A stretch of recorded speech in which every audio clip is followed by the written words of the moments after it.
প্রিয় নবম শ্রেণীর বন্ধুরা, আমি কল্যাণ তোমাদের সকলকে তোমাদেরই চ্যানেল ফর ইউ শিবম কল্যাণে স্বাগত জানাই। আজকে আমি তোমাদের ক্লাস 9 এর যে হিস্ট্রি বিষয়ের তৃতীয় অধ্যায় অর্থাৎ ঊনবিংশ শতাব্দীর ইউরোপ, সেখানে রাজতান্ত্রিক আর জাতীয়তাবাদী ভাবধারার যে সংঘাত বলে যে চ্যাপ্টারটি তোমাদের সিলেবাসের অন্তর্ভুক্ত, সেই তৃতীয় অধ্যায়ের সমস্ত প্রশ্ন উত্তর নিয়ে আজকে এই ভিডিওর মাধ্যমে আমরা আলোচনা করতে চলেছি। এই যে কটি কোশ্চেন এর অ্যান্সার আমরা আজকে আলোচনা করব, সেই কটি প্রশ্ন পড়ে নিলেই তোমার এই তৃতীয় অধ্যায়ের যে শর্ট কোশ্চেন বা প্রশ্নমান 2 এর যে সকল প্রশ্নগুলো আসার সম্ভাবনা আছে, এই কটা পড়ে নিলেই ব্যাস হয়ে যাবে। আর তোমাদের এর বেশি কোনো বাইরে প্রশ্ন পড়তে হবে না। তো চলো স্টার্ট করা যাক সেই প্রশ্ন উত্তরের আলোচনার পর্বটি। তৃতীয় চ্যাপ্টার ঊনবিংশ শতকের ইউরোপ, রাজতান্ত্রিক ও জাতীয়তাবাদী ভাবধারার সংঘাত। এইখানে যে প্রশ্নগুলি আমরা আলোচনা করব, এই প্রশ্নগুলি তোমাদের সামনে এমনভাবে উপস্থাপন করেছি যাতে তোমাদের যদি পড়া হয়ে গিয়েও থাকে তোমরা নিজেদেরকে যাচাই করে নিতে পারো। অর্থাৎ কিছু সময় পাবে, তোমরা প্রত্যেকটা প্রশ্নের উত্তর তুমি তার মধ্যে নিজের থেকে দিয়ে নিয়ে মিলিয়ে নিতে পারবে উত্তরের সাথে যে তুমি কতটা প্রিপারেশন নিতে পেরেছো। তো দুতরফা সুবিধা। এক হচ্ছে, প্রথমত তুমি যদি না পড়ে থাকো তাহলে চ্যাপ্টারে যে প্রশ্নগুলো আমরা আলোচনা করব সেগুলো সব পড়ে নিলেই হয়ে যাবে। আর দ্বিতীয়ত, যদি তোমার পড়া হয়ে গিয়ে থেকে থাকে তাহলে তুমি নিজেকে যাচাই করে নিতে পারবে ভিডিওটির মাধ্যমে যে এক্সামে যে প্রশ্নগুলি আসার সম্ভাবনা আছে সেগুলো সব তোমার প্রস্তুত হয়েছে কিনা। চলো তবে স্টার্ট করা যাক। সম্মেলনের মুখ্য 4টি শক্তি ছিল। এখানে দেখো 4টি অপশনস রয়েছে: Austria, Russia, France, প্রাসিয়া। Austria, England, Russia, France. Austria, Russia, প্রাসিয়া, England. Italy, Germany, Austria, প্রাসিয়া। সঠিক উত্তরটি হবে অস্ট্রিয়া, রাশিয়া, প্রাসিয়া, ইংল্যান্ড। ঠিক আছে। তো তারপরের প্রশ্নটা দেখব, ইটালির ঐক্য আন্দোলনের জনক কে ছিলেন? মাৎসেনি, ক্যাপুর, গ্যারিবল্ডি আর ইমানুয়েল। এখানে সঠিক উত্তরটি হবে অপশন এ, মাৎসেনি। পরে 3 নম্বর প্রশ্নটি রয়েছে, প্লম্বিয়ার্সের চুক্তি স্বাক্ষরিত হয়েছিল কত খ্রিস্টাব্দে? 1850, 1848, 1858, 1862। এখানে সঠিক উত্তরটি হবে 1858 খ্রিস্টাব্দে।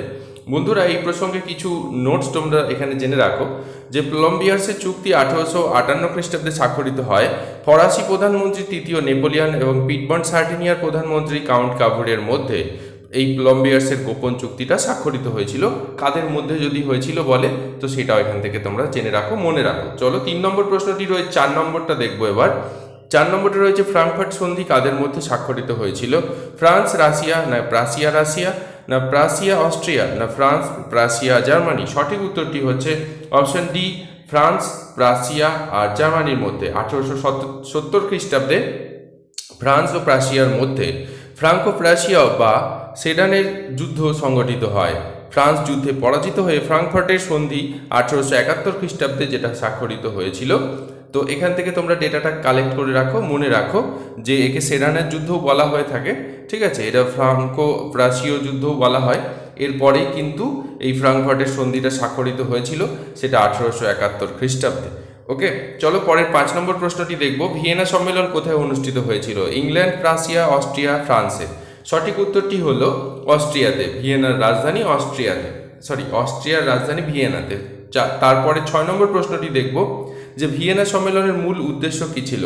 ইউরোপের পুনর্গঠন, ইউরোপের সামরিকীকরণ আর নেপোলিয়নের শাস্তিবিধান, না ফ্রান্সের বিপ্লবের ধ্বংস সাধন। এখানে সঠিক উত্তরটি হবে অপশন এ, ইউরোপের পুনর্গঠন।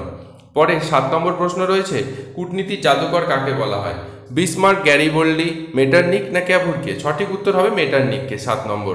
8 নম্বর দেখবো এবার, জুলাই বিপ্লবের পর ফ্রান্সের সিংহাসনে কে বসেছিল? 10ম চার্লস, অষ্টাদশ লুই, লুই ফিলিপ না লুই নেপোলিয়ন? সঠিক উত্তরটি হলো লুই ফিলিপ, অপশন সি সঠিক উত্তর। পরের প্রশ্ন দেখবো 9 নম্বরের, মির বলতে কাদের বোঝায়? শাসন পরিষদ, বিচার বিভাগ বা বিচার সভা, গ্রাম সভা আর পৌরসভা। সঠিক উত্তর হলো গ্রাম সভা, অপশন সি। পরে 10 নম্বর প্রশ্ন রয়েছে, ফ্রান্সের শেষ পূর্ব রাজা কে ছিলেন? এখানে 14দশ লুই, অষ্টাদশ লুই, লুই ফিলিপ, ষোড়শ লুই। এখানে সঠিক উত্তর হবে অষ্টাদশ লুই। পরের প্রশ্ন রয়েছে, জুলাই বিপ্লব সংগঠিত হয়েছিল এখানে ফ্রান্স, জার্মানি, ইতালি না রাশিয়া? এখানে সঠিক উত্তর হবে ফ্রান্সে, অপশন এ। 12 নম্বর প্রশ্নটি রয়েছে, ইতালির ঐক্যের সবচেয়ে বড় বাধা কে ছিল?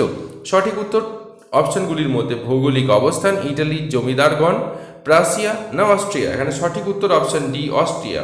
13 নম্বর প্রশ্ন রয়েছে, ভূমিদাস প্রথার উচ্ছেদ করেন রাশিয়ার জার প্রথম নিকোলাস, দ্বিতীয় নিকোলাস, প্রথম আলেকজান্ডার, দ্বিতীয় আলেকজান্ডার? এখানে সঠিক উত্তর হবে দ্বিতীয় আলেকজান্ডার, যাকে মুক্তিদাতা জারও বলা হয়ে থাকে। পরের 14 নম্বর প্রশ্ন রয়েছে ফেব্রুয়ারি বিপ্লবের সময় ফ্রান্সের রাজা কে ছিলেন? ষোড়শ লুই, পঞ্চদশ লুই, লুই ফিলিপ না অষ্টাদশ লুই? সঠিক উত্তর লুই ফিলিপ, অপশন সি সঠিক উত্তর। 15 নম্বর প্রশ্ন রয়েছে জোলভেরাইন কবে স্থাপিত হয়? 1815, 1818, 1819, 1832? সঠিক উত্তরটি হচ্ছে 1819 খ্রিস্টাব্দে, অপশন সি। 16 নম্বর প্রশ্নটি রয়েছে ইউরোপে ফেব্রুয়ারি বিপ্লব হয়েছিল কত খ্রিস্টাব্দে? 1830, 1836, 1848, 1849? সঠিক উত্তর হলো 1848 খ্রিস্টাব্দে।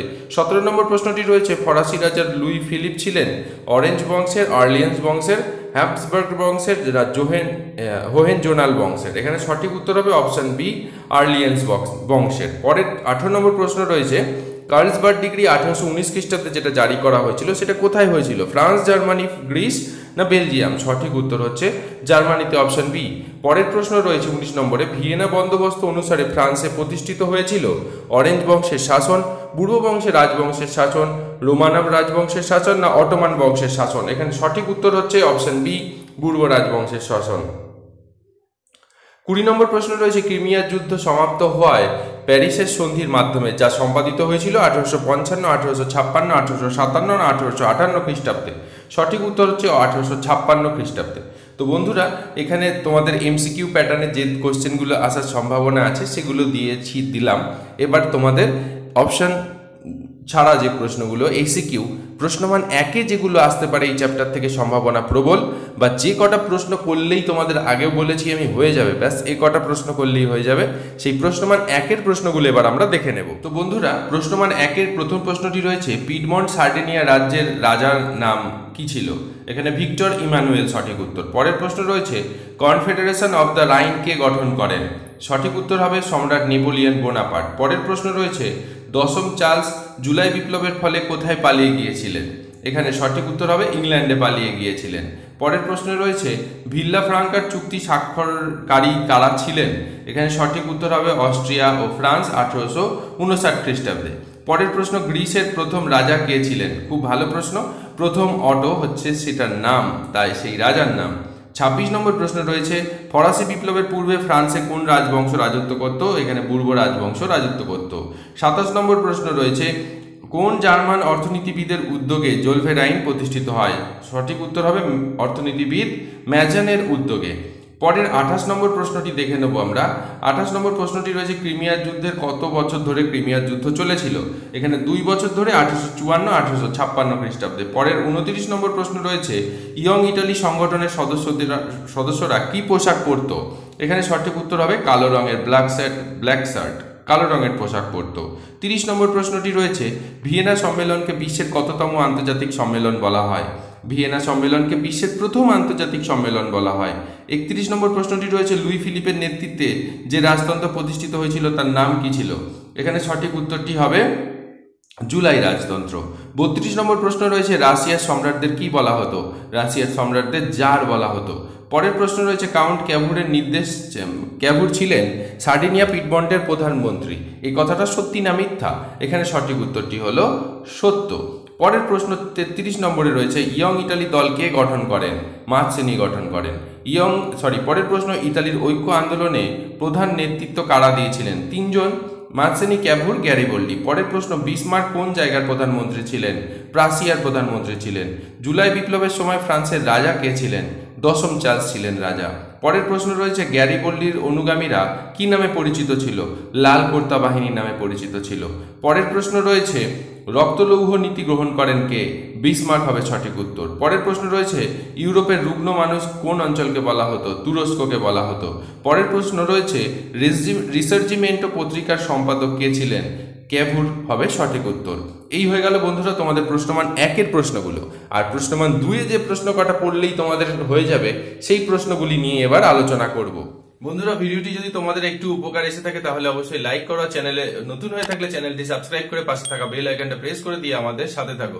চলো তবে আলোচনার পরবর্তী অংশে তোমাদের যে প্রশ্নগুলি আসতে পারে সেগুলির মধ্যে প্রথমে রয়েছে কে কবে ইয়ং ইটালি দল প্রতিষ্ঠা করেন? জোসেফ মাৎসেনি দক্ষিণ ফ্রান্সের মার্সাইতে 1832 খ্রিস্টাব্দে ইয়ং ইটালি নামে একটি গুপ্ত সমিতি গঠন করেন। পরের প্রশ্ন রয়েছে ভিয়েনা সম্মেলনে অনুষ্ঠিত ক্ষতিপূরণ নীতিটি কি? লিখবে নেপোলিয়নের বিরুদ্ধে যুদ্ধে যেসব দেশ ক্ষতিগ্রস্ত হয়েছিল, ভিয়েনা সম্মেলন ক্ষতিপূরণ নীতির দ্বারা সেই সব দেশের ভৌগোলিক এবং আর্থিক ক্ষতিপূরণ, ভৌমিক এবং আর্থিক ক্ষতিপূরণের উদ্যোগ নেওয়া হয়। এই নীতির দ্বারা 1. অস্ট্রিয়া, উত্তর ইটালির লম্বার্ডি ও ভেনেসিয়া ও পোল্যান্ডের কিছু অংশ লাভ করে। প্রাসিয়া লাভ করে স্যাক্সনির উত্তরাংশ এবং রাইন অঞ্চল। আর 3 নম্বর রাশিয়া লাভ করে ফিনল্যান্ড, তুরস্কের বেসারেবিয়া ও পোল্যান্ডের বৃহৎ অংশ। আর ইংল্যান্ড ভূমধ্যসাগরের মাল্টা ও আয়োনীয় দ্বীপপুঞ্জ, আর হেলিগোল্যান্ড, কেপ কলোনি এবং ত্রিনিদাদ, মরিশাস ও সিংহল লাভ করে। এই হয়ে গেল প্রশ্নটির উত্তর, যে ভিয়েনা সম্মেলনে অনুষ্ঠিত ক্ষতিপূরণ নীতিটি কি। 2 নম্বরের প্রশ্ন। পরের প্রশ্ন রয়েছে ক্যাভুর কে ছিলেন? উত্তর লিখবে কাউন্ট ক্যামিলো দ্য কাভুর ছিলেন ইটালি রাজ্যের পিডমন্ট সার্ডিনিয়ার প্রধানমন্ত্রী এবং ইটালির ঐক্য আন্দোলনের অন্যতম নেতা। তার বাস্তববাদী নীতির ফলে ইটালির ঐক্যবদ্ধ হওয়াটা সহজ হয়েছিল। পরের প্রশ্ন রয়েছে ম্যাৎসেনির সাথে কাভুরের আদর্শগত কি পার্থক্য ছিল? ম্যাৎসেনি ছিলেন আদর্শবাদী কিন্তু ক্যাভুর ছিলেন বাস্তববাদী। ম্যাৎসেনি ইটালির ঐক্য আন্দোলনে বিদেশি সাহায্য গ্রহণের বিরোধী ছিলেন কিন্তু ক্যাভুর এই বিষয়ে বিদেশি সাহায্য গ্রহণের পক্ষপাতী ছিলেন। ইতালিতে ম্যাৎসেনি প্রজাতন্ত্র কিন্তু ক্যাভুরের নিয়মতান্ত্রিক রাজতন্ত্র প্রতিষ্ঠার পক্ষপাতী ছিলেন। এই হয়ে গেল দুজনের মধ্যে পার্থক্য কি ছিল ম্যাৎসেনি আর ক্যাভুরের মধ্যে।